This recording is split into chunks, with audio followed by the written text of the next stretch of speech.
Kasi ang thinking ko no'n, 'pag natapos na ako makapag-aral ng college, mayaman na ako. Scam pala yun.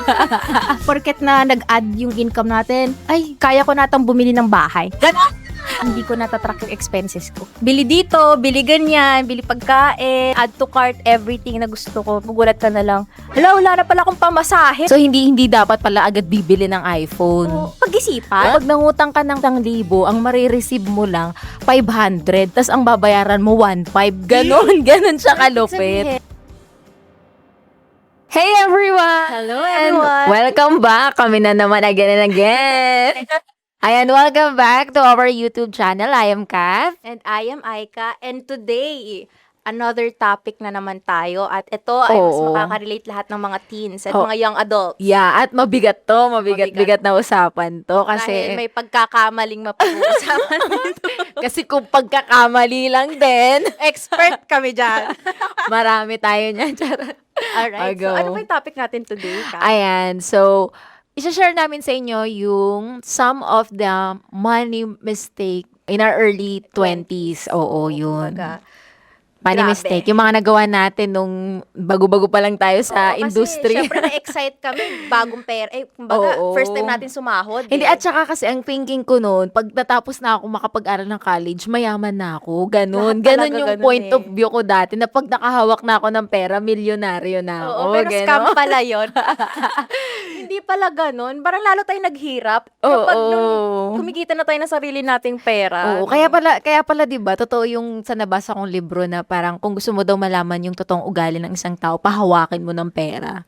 Di ganun. Kaya nung nakahawak na ako ng pera, ayun, doon nagsimula yung mga Mga money money mistake pagkakamali. ko. Oo.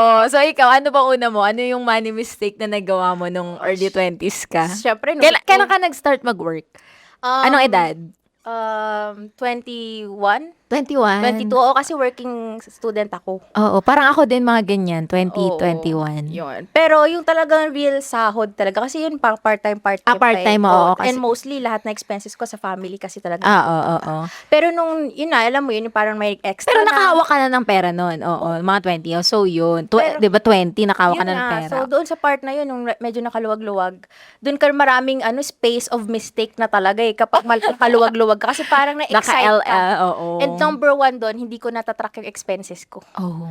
Kumbaga, sige, bili dito, bili ganyan, bili pagkain. Ano yung mga usual binibili? Food check talaga. out. Oo, Oo, food. mga ganun. Add to cart, everything na gusto ko pag nakitan lang ako. Oo. And then, magugulat ka na lang, hala, wala na pala akong pamasahe para papuntang office, ganon.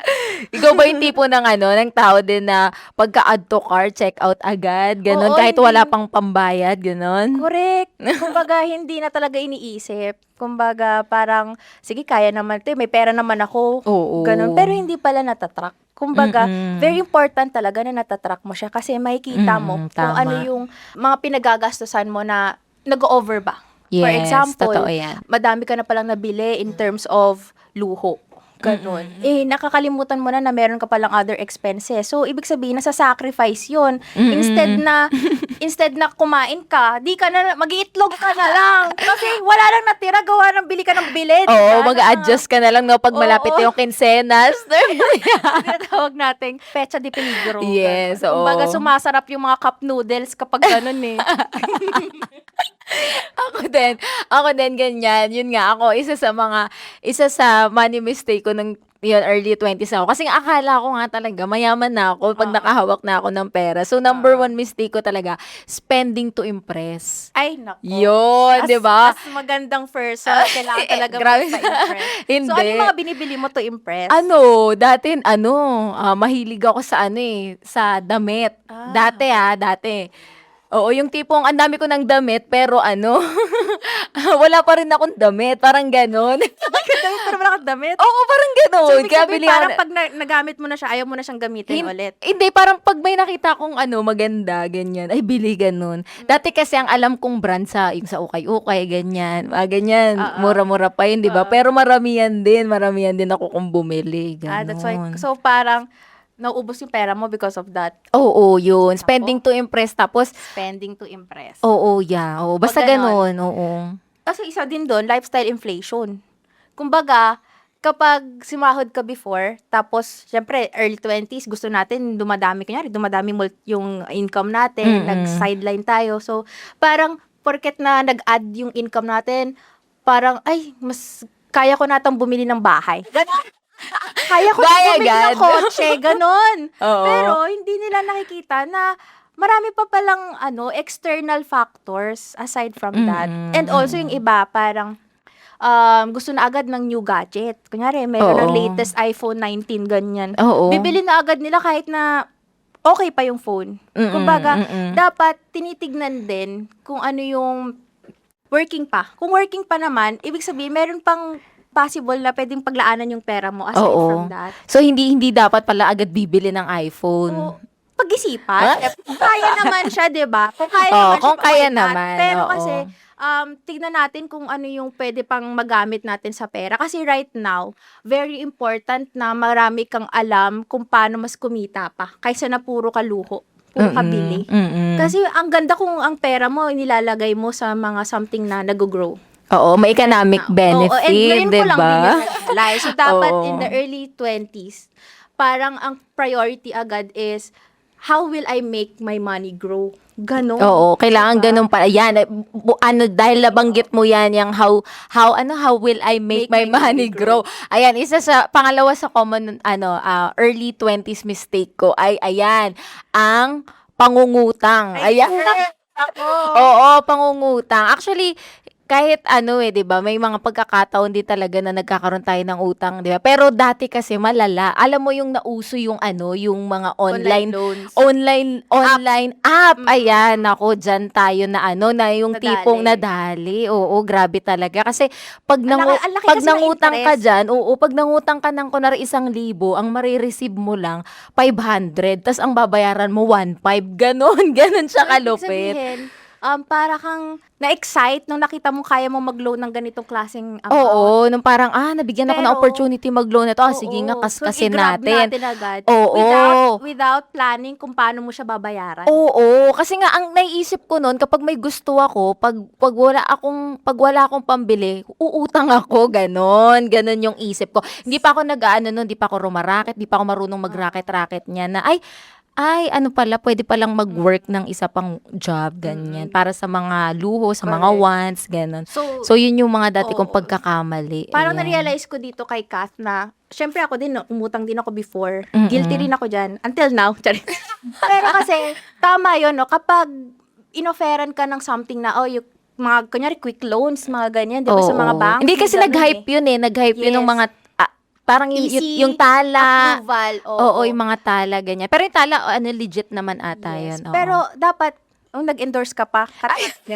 Hindi. Hindi to sponsor. Pero Sorry, hindi Sa mga online sponsor. loans, oo. Pero sinabi ko lang na Ay, registered siya online. kasi merong mga app na Or wait lang. Pero, yun nga, kumbaga, ang Hindi ko kasi na-try yun eh. Ang point natin Sana dito, na-try ko man lang. ang point natin dito, Kat, is dapat, before tayo umutang, dapat alam Registered? natin kung paano, yes, aside from registered, alam natin kung paano bayaran. Kasi, pag hindi natin alam kung paano bayaran Oo. yun, magugulat na lang tayo na wala na tayong pambayad. Yes, at sa susunod Totoo yung yun. topic natin, how to avoid How to check? fake loan ka. Loan app. Hindi. Hindi, expert ako dyan. Legit. Check mo na lahat. Ayun. Ayun, So, dapat oo. maging mindful ka din sa mga uutangin mo. And, of course, the reason why you will, make utang. Oo. O, diba? Bakit ka uutang? Para saan yung utang mo? Kung puro travel yung uutangin mo, it's a big no. Yan ang isang mistake din. Kasi hindi tayo pwedeng umutang para lang mag-travel. Iniipon natin yan. Pwede na naman. Paano kung credit card yung ginamit? Okay, sige. Pero, as long as you know how to pay installment, parang ganon. Yeah. So, ayun. Ano pa? Wait, isip ako nung last. Yung last ko ay, ayun nga, isa sa mga talagang mistake ko, yung no financial goals. Oo. Kasi talaga, kaya nangyari yung mga ganong mistake ko sa buhay ko, yung hindi talaga ako agad nakapag-save, hindi agad ako kasi nung graduate ako, yun nga, parang go with the flow ako sa buhay. Yung tipong, hindi kasi ako yung, gusto ko magkabahay, gusto ko magkakotse. Hindi. Ako yung parang living at the moment. Oo, Ay, yun ba alam yung ko tawag yun. doon? Yung Yes. kunwari kung may pera ka ngayon, tapos may gusto kang bilhin, bilhin mo, yung Oo. ganon. Hindi ka nagtithink, hindi ka futuristic, yung ganyan na, ay, kailangan ko palang magkabahay. Ay, kailangan ko pala, kasi magpapamilya pala ako, kailangan ko palang makapundar ng ganito, ganyan. Wala akong ganun. Yung sige, bili lang ako, sige, bili, sige, ganyan. Hanggang sa, napunta ako sa isang financial institution. So, yan, shout out kay Ma'am Sok, ayan. Kasi siya yung unang-unang nagturo talaga sa akin ng kahalagahan ng paghahanda paghahanda sa future. Siya yung nagturo sa akin nung sa St. Peter, yan, magsimula ako ng St. Peter, ganyan-ganyan, pinarealize yun sa akin ni Ma'am Sok na dapat, ikaw Ma'am Kat, breadwinner ka, ganito, ganyan ka. So, alam mo yung natutunan ko no, nung time na yun, na mahalaga pala meron kang mentor, no, merong someone na nag-guide sa'yo na, para, alam mo yun, kasi minsan tayo, hanggat walang nagtatap sa atin na mali pala yung ginagawa natin, minsan hindi natin napapansin, mali yun eh, 'di ba? Para sa atin, okay lang yun, tama lang yun. Pero kapag nadikit ka dun sa mga tao na, alam mo yun, merong financial direction, mahahawa ka sa kanila eh. So yun, dun ako na mulat, dun ako nagising. So, bali, I encourage everyone na hanggat early 20s pa, isurround mo yung sarili mo to someone na marami nang alam related sa financial. Kasi being Yes. financial literate at the early stage will help you, lalo na sa future mo. Kasi sometimes kapag puro ka na lang sarili mong knowledge, parang hindi mo nare-receive yung mga knowledge din ng iba, yung wisdom ng iba. Maghihintay ka talaga ng kamalian mo, parang Oo. before ka matuto. Oo, pero meron So, din kasi talaga mga tao, magaling talaga sila maghawak ng pera. May mga ganong tao eh. Kumbaga may wisdom na talaga sila agad sa oo, paghawak ng mag-search pera. ka lang sa mga, 'di ba, online, Oo. marami kang mapapanood na Pero mga kung ikaw yung tao na budgeting. 'di ba, yung katulad namin, charot, Oo, yung na nung sariling 20s, sikap. oo, nung 20s, 'di ba? Alam mo yun, parang kaya pala may mga coaches, may mga mentor para kumbaga i-guide ka para hindi mo napagdaanan yung mga possible na napagdaanan din nila or yung mga nakita nila na pwedeng maging struggle mo. So yun, kaya kailangan may mga ganun tayo in life, no? May mga coaches, may mga mentor tayo na mag-guide sa atin para maiwasan natin yung mga ganong mistakes. Kaya kung ako noon, kung maaga-aga ko lang natutunan yung, ayan, mag-save, rumakit, dumiskarte, 'di ba? Yung instead na mag-borrow ka ng funds, is gumawa ka ng funds, 'di ba? Yes, yun ang very important no? Yun. Well, so, gusto ko rin i-add, no, last na, is, as early as possible, siguro mag-build na ng emergency fund. Oo naman. Kasi, parang naiisip natin, bata pa tayo, healthy pa tayo, di tayo masyadong magkakaroon ng emergency. Oo. Pero we never know. Kasi marami talagang mga unforeseen events ngayon, yung mga hindi natin inaasahan. And every time, meron talagang emergency. So, kahit na mag-budget ka, kung wala kang emergency fund, masisira yung budget mo. Yeah. So, as early as possible talaga, magtambak na ng emergency fund para if ever dumating sa point na needed siya, at least, hindi magagalaw yung mga inipon mo kasi meron tayong emergency fund. And also, as early as possible, invest in health insurance. Yeah, sa mga Diba? Sa ganon, mga yung ganong Wealth insurances. Foundation. Kasi for me, very important siya. Kasi protection talaga siya in case of sickness, accidents, or if ever nga, di ba, pwede rin siyang gawing source of income in the future, lalo na may mga investments na component yung insurance natin. Oo. So, yun, marami talagang ways on how we can manage effectively yung ating finances, no? Ang kailangan lang natin dyan talaga yung commitment and yung decision na, alam mo yun, simula din kasi nung nagkaroon ako ng decision sa life ko na, hindi, kailangan, eto na yung mindset ko, di ba? Yung simula ng brinake ko yung ganong mindset sa sarili ko na yung manghihiram, ganyan, or yung, kumbaga, yung para sa luho, yung para sa mga luho, yung ikat mo na yung living with your means lang. So, yun. Ayan. Live with your means. Live with your means. Tama yun, no? Correct. Kasi, naranasan ko yan na parang advanced gratification naman. Sabi na may ganong word, hindi delayed. Pag ginagastos ko na yung mga gusto ko before dumating yung pera. Kasi I know na may darating eh. Kaso, parang pala siya, na nakakasira talaga siya ng budget. At saka kung meron ka talagang gusto, kailangan gumawa ka ng paraan na Pag-ipunan. yung kung gustong-gusto mo talaga siya, kailangan mag-generate ka ng another skill. Kailangan mag-upgrade ka. Kung meron ka ng like eto yung pinag-aralan natin, 'di ba, ng 4 years. So yun yung knowledge natin, yun yung ginagamit natin to earn, 'di ba? So kung gusto mo ng extra income, mag-upgrade ka, magdagdag ka ng iba mong skills na pwede mo rin pagkakitaan, 'di ba? Kunwari kung magaling ka mag-drawing o magbenta ka ng mga, 'di ba? Para hindi tayo agad-agad ang option natin is manghihiram tayo, 'di ba? So yun, kailangan mag-generate ka ng another source of income mo kung meron ka talagang mga gusto in life. So Yes, yun. correct. Para di tayo mabaon. Overall, lahat ng mistakes natin talaga is para sa hindi talaga siya financial literate. Kumbaga gano'n. Hindi natin masyado inaral lahat ng mga bagay. At saka yung mga gano'n naman, minsan kailangan lang din natin pagdaanan para matuto tayo and baunin natin yun, yung mga ganong pagkakamali para hindi natin dalhin. Kasi hanggat hindi tayo natututo, paulit-ulit lang naman din yun. Kaya hindi natin matatanong, hindi natin pwedeng ibato yun sa iba, yung kahirapan, yung pinagdadaanan natin, hindi natin pwedeng isisi sa iba kasi nasa atin yun eh. Kumbaga sabi nga na kay Lord ang awa, nasa tao ang gawa, 'di ba? So kailangan mag-decide tayo, i-break natin yung poverty mindset, no? Yes, Yeah, correct. yun. That's why nandito rin kami to share those experiences Oo, that para we have. maiwasan nila. Oo, para maiwasan nyo din, no? And I hope you guys na kapag meron na kayong pera, always be mindful, track your expenses and your budget din as well para maging maganda yung flow ng inyong pera, right? Yeah. Hindi tayo mapunta sa mga scammers. Scammers, no?